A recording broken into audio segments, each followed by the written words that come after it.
ایسے ہیں کہ جن پر رمضان کا روزہ رکھنا واجب نہیں ہے، اگر ان کے لیے بہت دشوار ہو رہا ہو تو یہ روزہ چھوڑ سکتے ہیں۔ مثلا حاملہ عورت ہے جس کا وضع حمل کا وقت، جس کی ڈلیوری کا وقت بہت قریب ہے، یا مثلا دودھ پلانے والی عورت ہے اور دودھ پلانے کی وجہ سے روزہ اس کے لیے دشوار ہو رہا ہے، چاہے روزہ رکھنے سے اس کو تکلیف ہو رہی ہے یا روزہ رکھنے سے دودھ پیتے بچے کو تکلیف ہو رہی ہے، تو یہ وہ افراد ہیں کہ جن کے لیے روزہ رکھنا ضروری نہیں ہے۔ اور ڈلیوری کا مسئلہ بھی ایسا ہی ہے کہ ڈلیوری کی وجہ سے، روزہ رکھنے کی وجہ سے یا تو بچے کو تکلیف پہنچ رہی ہے یا روزہ رکھنے کی وجہ سے خود اس عورت کو، حاملہ عورت کو تکلیف پہنچ رہی ہے، تو ان سب کو بھی روزہ چھوڑنے کی اجازت ہے۔ کچھ باتیں یہاں پیش نظر رکھنا ضروری ہے کہ اگر روزہ رکھنا ان کے لیے تکلیف کا سبب بن رہا ہو تبھی ان کو روزہ چھوڑنے کی اجازت ہے، ورنہ بہت ساری حاملہ عورتیں ایسی ہیں کہ جن کے لیے روزہ نقصان نہیں پہنچاتا، نہ ان کے بچے کو نقصان پہنچاتا، تو اگر نقصان نہیں پہنچ رہا روزے کی وجہ سے، نہ خود اسے پہنچ رہا ہے نہ بچے کو نقصان پہنچ رہا ہے، تو اس کو تو روزہ رکھنا پڑے گا، چاہے بالکل آخری ایام تک پہنچ گئی ہو، مگر روزہ رکھنے میں کوئی دشواری نہ ہو رہی ہو، نہ اسے ہو رہی ہو نہ اس کے بچے کو ہو رہی ہو، تو آخر وقت تک بھی روزہ رکھنا پڑے گا۔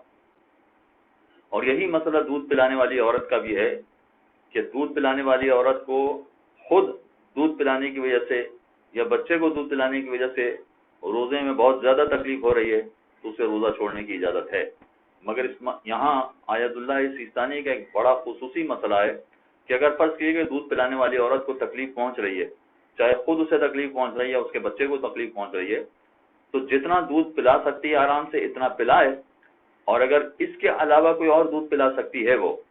اور بچے کو کوئی پریشانی نہیں ہوگی تو پھر روزہ چھوڑنے کی اجازت نہیں ہوگی۔ مثلا فرض کیجئے کہ دن میں 6 ٹائم اگر یہ دودھ پلاتی ہے، 6 ٹائم میں سے اگر 3 ٹائم دودھ پلا سکتی ہے یہ اور روزہ پورا کر سکتی ہے جس میں نہ خود اسے تکلیف ہوگی نہ بچے کو تکلیف ہوگی، تو بقیہ 3 ٹائم کے لیے اگر وہ کوئی اور دودھ کا انتظام کر سکتی ہے تو کوئی اور دودھ کا انتظام کرے اور روزہ رکھے۔ کوئی اور دودھ کا مطلب اگر بکری کا دودھ پلا سکتی ہے بچے کو، گائے یا بھینس کا دودھ اگر بچے کو مافک آ جاتا ہے وہ پلا سکتی ہے، اگر وہ بھی مافک نہیں آ رہا ڈبے کا دودھ پلا سکتی ہے اور ڈبے کے دودھ میں تکلیف نہیں ہو رہی بچے کو،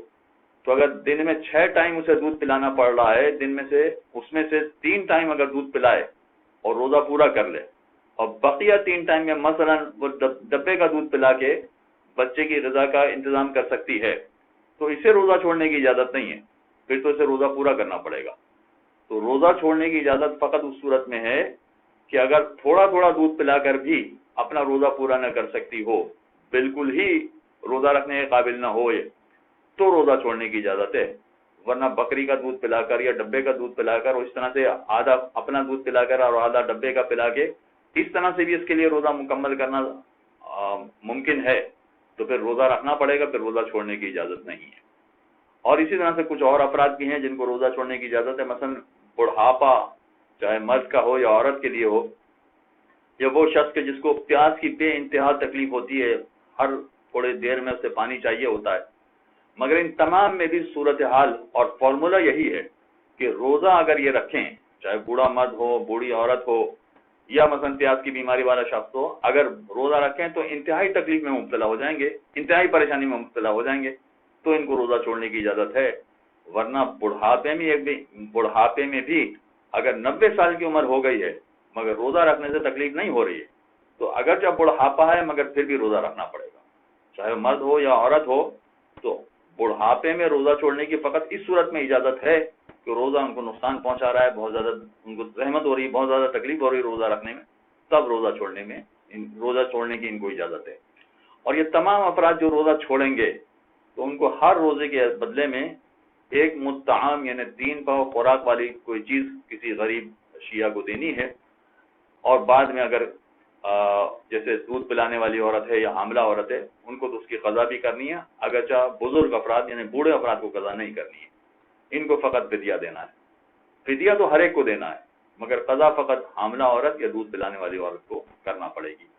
صلی اللہ علیہ